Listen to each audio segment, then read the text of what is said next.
Mukunda jewellers వారి Purvi gold and diamonds November 1న KPHBలో ఘనంగా ప్రారంభం. ఓపెనింగ్ ఆఫర్ గా ప్రతి 3 లక్షల కొనుగోలుకు ఒక బంగారు నాణెం ఉచితంగా పొందండి. జూబ్లీహిల్స్ ఉప ఎన్నికల ప్రచారం జోరు పెరిగింది. మంత్రులంతా బ్యాక్ టు బ్యాక్ ప్రచారం చేస్తున్నారు. సార్ మీరు కూడా 2-3 రోజుల నుంచి జూబ్లీహిల్స్ ప్రచారంలో తిరుగుతున్నారు. ఎలా ఉంది సార్ ప్రచారం? 100% జూబ్లీహిల్స్ ప్రజలు కాంగ్రెస్ పార్టీకి పట్టం కట్టబోతా ఉన్నారు, పెద్ద మేరకు గెలవబోతా ఉన్నారు. ఇప్పుడు ప్రతిపక్ష పార్టీలు బీఆర్ఎస్ అయినా బీజేపీ అయినా కేటీఆర్ ఎన్ని రకాల ఆరోపణలు చేసినా బాకీ కార్డు చూపించినా బుల్డోర్ అని చెప్పినా కూడా 100%, ఎందుకంటే ప్రజలు 2 సంవత్సరాల పరిపాలన కాంగ్రెస్ చూసిండ్రు, గడిచిన 10 సంవత్సరాలు బీఆర్ఎస్ పరిపాలన చూసిండ్రు. నేను ఒకటే ప్రశ్నిస్తా ఉన్నా కేటీఆర్, ఇవి బాకీ కార్డు అంటున్నావు, ఎక్కడ పోయింది తులం బంగారం అంటా ఉన్నావు, ఇంకోటి 2,800 రూపాయల పెన్షన్ ఎక్కడ పోయింది అంటా ఉన్నావు. మీరు 10 సంవత్సరాలు పరిపాలన చేసిన తర్వాత సంవత్సరానికి 75,000 కోట్ల వడ్డీ, నెలకు 6,500 కోట్ల రూపాయల వడ్డీ కడుతూ కూడా చెప్పినటువంటి 6 గ్యారంటీలు ఇప్పటికే చాలా అమలు చేయడం జరిగింది. చెప్పనివి కూడా సన్న ఓట్లకు బోనస్ చాలా రకరకాలు చేస్తూ ఉన్నాం. ఇంకా మాకు 3 సంవత్సరాల పదవి ఉంది, మళ్ళీ వచ్చే 5 సంవత్సరాలు, అంటే 10 సంవత్సరాలు మీరు పరిపాలిస్తే మీరు 2 సంవత్సరాలు బాకీ కార్డు అంటున్నాం. ఇప్పుడు వాస్తవంగా ఎవరు బాకీ పడ్డారని లెక్క చూస్తే 10 సంవత్సరాల పరిపాలనలో మీరు 8 లక్షల కోట్లు అప్పు చేసింది. అంటే 10 సార్ వాళ్ళు ప్రధానంగా ఏమన్నారు, 10 ఏళ్ళు మేము చేసిన అభివృద్ధి మమ్మల్ని గెలిపిస్తుంది, 2 ఏళ్ళు వీళ్ళు అసలు ఏం చేయలేదు కదా. మీరు చేసిన అభివృద్ధి చెప్తున్నా, 64 ఏళ్ళు 22 మంది ముఖ్యమంత్రి పరిపాలన చేస్తే రాష్ట్రం పైన ఉన్న అప్పు 65,000 కోట్లు. ఒక ముఖ్యమంత్రి కేసీఆర్ 10 సంవత్సరాల పరిపాలన చేస్తే 8 లక్షల కోట్ల అప్పు. అంటే అప్పుడు ఆ సంవత్సరానికి 6,000 కోట్ల వడ్డీ కడతా ఉంటే ఇప్పుడు సంవత్సరం 70,000 కోట్ల వడ్డీ కడతా ఉన్నాం. అయినా ఇవన్నీ మేము అమలు చేస్తూ ఉన్నాం. మరి మీరు ఇంత అప్పు చేసి మమ్మల్ని బాకీ కార్డు అంటారు. మీరు ఇన్ని లక్షల కోట్ల అప్పు చేసి ధనిక రాష్ట్రం మీ చేతిలో పెట్టిన తర్వాత కూడా మరి మీరు 10 సంవత్సరాల బాకీ కార్డు ఉంది కదా మీది. 10 సంవత్సరాల కింద మీరు చెప్పినటువంటి దళితులకు 3 ఎకరాల భూమి ఇచ్చిండ్రా, నిరుద్యోగ యువకులకు నిరుద్యోగ భృతి ఇచ్చిండ్రా, డబుల్ బెడ్రూమ్ కళ్ళు కట్టించినా.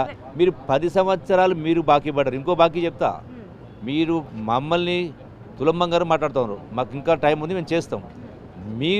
మీరు ప్రజలకు ఎంత బాకీ పడ్డారు? 8 లక్షల కోట్లు. ఈ 2 సంవత్సరాల్లో సుమారు 1,50,000 కడితే మొత్తం 9,50,000 నుంచి 10 లక్షల కోట్లు. 4 కోట్ల ప్రజలకు పంచితే ఒక్కొక్క వ్యక్తి మీద 2,50,000 రూపాయలు అప్పు చేయాలంటే మీరు 4 కోట్ల ప్రజలకు 4 కోట్ల బాకీ కార్డులు మీరే బాకీ పడ్డారు, మేము బాకీ పడలే. ఇంకా టైం ఉంది అంటున్నారు, కానీ వాళ్ళు ఇంకొక 3 నెలల్లో మీ ప్రభుత్వమే కూలిపోబోతుంది, మీ మంత్రులంతా కూలిపోబోతున్నారు. ఇక పగటికలు అంటా ఉన్నారు వాళ్ళు.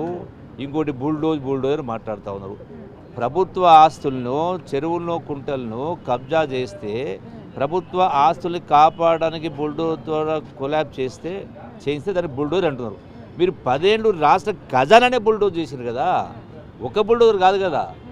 KCR bulldozer, KTR bulldozer, Harish Rao bulldozer, కవిత బుల్డోజరు, సంతోష్ బుల్డోజరు, ఇవన్నీ బుల్డోజర్లే కదా. మీవి మొత్తం రాష్ట్ర ఖజానానే బుల్డోజర్ చేశారు కదా. మీకు మాట్లాడే నైతిక అర్హత లేదు. అందుకనే ప్రజలు కేసీఆర్ మాటలు చెప్తే అదే కర్రు సందర్భం వచ్చినప్పుడు కర్రు కాల్చి వాత పెడతారు అన్నాడు కేసీఆర్.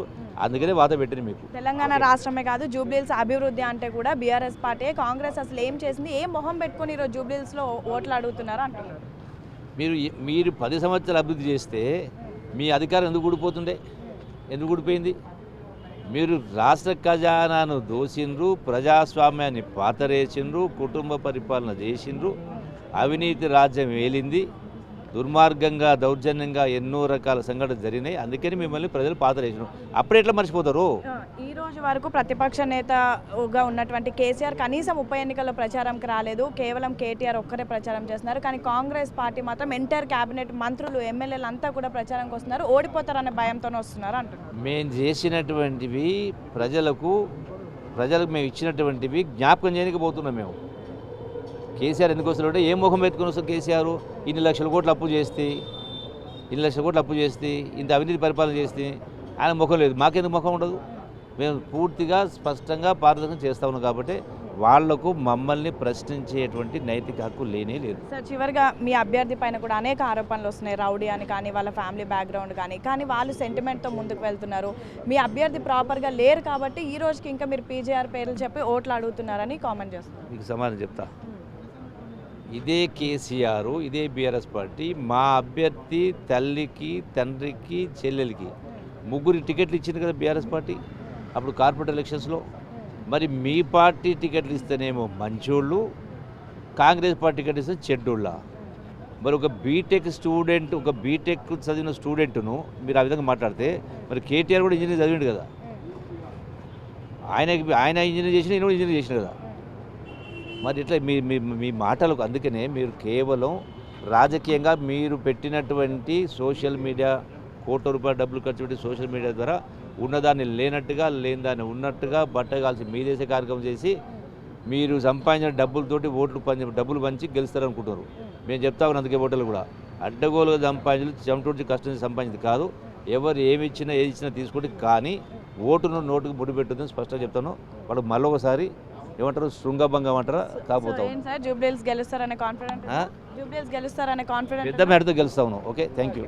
సో మొత్తానికి భారీ మెజారిటీతో గెలవబోతున్నాము. అండ్ ఏదైతే గత 10 సంవత్సరాలు కూడా బీఆర్ఎస్ నాయకులే రాష్ట్రంలో ఉన్నటువంటి ప్రజలకు బాకీ పడ్డారు, 10 ఏళ్ళు వాళ్ళు బాకీ పడ్డారు. కేవలం 2 ఏళ్ళు మేము చేసినటువంటి అభివృద్ధి రేపు జూబ్లీహిల్స్లో మమ్మల్ని భారీ మెజారిటీతో గెలవబోతుంది. ఇంకొక 3 ఏళ్ళు కూడా ఉంది, ఆ 3 ఏళ్ళు కూడా మేము అభివృద్ధి చేసి చూపిస్తాం.